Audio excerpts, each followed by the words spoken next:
Hello everyone, good afternoon. Maria Banga here. Maria Banga, founder of the association Hope for the Abused and the Battered. It's been a while. I reach out to you live in this capacity, and I was really thinking that I wouldn't have to do that again, sort of, for some SOS kind of, you know, a file that came up. I've been thinking about it. I've been talking to this young lady for about 2 weeks now, 3 weeks now, and I'm just thinking we can collectively do something, right? I can't do it all by myself. We can't do it all by ourselves. We are still building up. We are still struggling. So I know that there are always people of goodwill out there, and there are always people who would understand that to err is human. So I really beg your indulgence. Don't be quick to judge. Don't be quick to throw stones. Don't be quick to say, oh, what was she doing there? Good, serves her right, and all of that. The mistake has happened. She's pregnant, and yes, I'm talking about a young girl. I am calling her Marilin, and I really think that she was preyed upon. She's 23 years old today. She was 22 when they met last year, or when they met on Facebook. How many young girls fall to this, what do I call it? This illusion that these guys out there sell them on social media. I mean, I'm not even a young girl, but I have met one or two still on that social media, and who almost convinced me to think they were worth it, they were serious. Not all the guys out there are like that, let me be very clear, but many have turned out to be like that and have led many of these young girls astray. Some have not only abused of them sexually, but even financially. There have been cases where some of these young men even got these girls to find huge amounts of money for them. I think a few months ago, there was this young girl, Limbe, who indebted herself to the sum of 600,000 to give to this guy. I don't know how they had a relationship and stuff, or they met one or two times. I think it happened that this guy was in prison. He was not even abroad, so this was worse than, let's say, a bushfaller. So bushfaller is a slang for abroad. That's how we call it. And yeah, there are these guys. Sometimes, when they're coming, some of them are married, but you will never know, right? Not everybody flaunts or talks about their civil status on Facebook, social media. Well, some will say it's complicated. Some will say, oh no, we are separated. We're just going to get divorced very soon. Some will say, yeah, it's complicated. Some will say, no, I don't want to. I just got married to this lady for papers, and so I'm really looking forward to settling down back home. Would you be my girl? Some things like that. So that is what this 30-year-old guy, I'm calling him Marcus, that's the kind of illusion he was selling to Marilyn. And Marilyn comes from a very peasant family, struggling family. And in Cameroon there has been an ongoing crisis for like 4 years now. So if the family just struggles to send you down there and you can go to some school, just go and try your best there. And so, well, I don't know, it looks like there's a lot of time to go on social media and to be chatting with these guys and all of that. So that's what Marilyn did. And the guy did sell her some good story and said, oh, I'm coming in December to see your family. You are all I've ever wanted in a woman. You are young, you are beautiful, you are this, you are that. Oh. And then December came. He was supposed to come and go and see her family. He ended up going to see her family because, well, there was the crisis, and some other story came up, and his container got stuck somewhere, and then he ran short of money and he had to go back.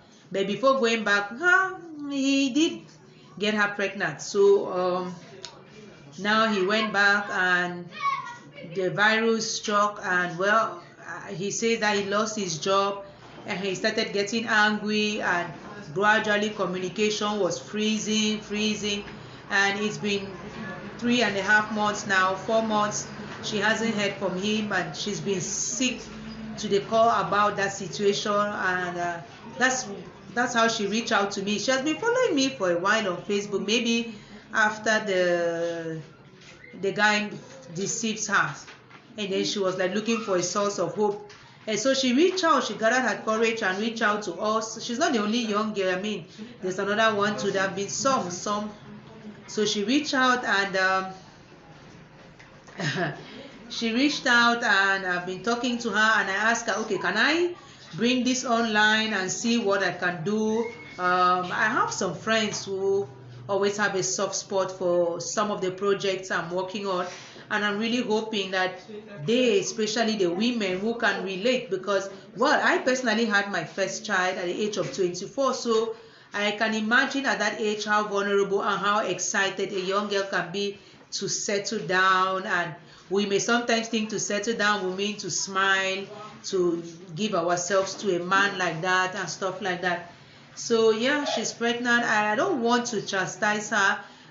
She's already having some health complications, probably not feeding properly and all of those things, but she's squatting with a friend, of course, so there's not enough money, there's all of that inconvenience. Yeah, we will say we'll send her, but that has already happened, and she has reached out, and I'm not going to turn a blind eye or deaf ear. And I'm really hoping that some people can reach out. If anybody really wants to get to her, get to me, I'll put you in contact after asking her. She's not very far from here, so I mean, if you're a mom, the new mom, and you have some clothes for the baby, and you can counsel her through it. First babies for young girls like that are usually not easy. So if you really want to help her that way, please reach out. If you have some money, or if you have some connections at some hospital where she can go to, and all of that, and then we will also figure out what we can do to help her to kind of like get her life back on track, and also reconcile with her family. And well, we do make mistakes. Everybody has made mistakes in their life, so I don't think that blaming her, shouting, and even blaming that young man, I just think that, as I told her, forget about him, so whatever, let him deal with his own conscience. I don't want her to make any attempts again to reach out to him, especially now. Baby is due next month, but she's having all of those complications, so she might have a preterm, and that's another complication. So yeah, from the bottom of my heart, I'm talking to your heart, right? If you want to help, our numbers are there. You can reach out, and I'll be very, very, very, very grateful. And of course, I'm going to get her to write to each of those people. I always do that. She could be my sister, she could be my daughter. What's that, 23? Yeah.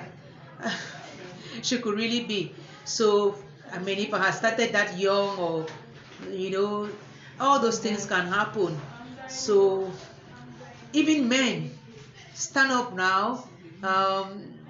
Say that you can do better, and that you are dissociating yourself from Marcus by reaching out to help this girl, and that you will not do that kind of thing to if you get a girl pregnant now, at least, even if you don't marry her, own up and take care. The least you can do, even the moral support, goes a long way. But when you just disappear like that, and then after some years you reappear, what do you expect? We also have emotions, so we can feel so bad and do everything we can to cut you out, and then the children will suffer.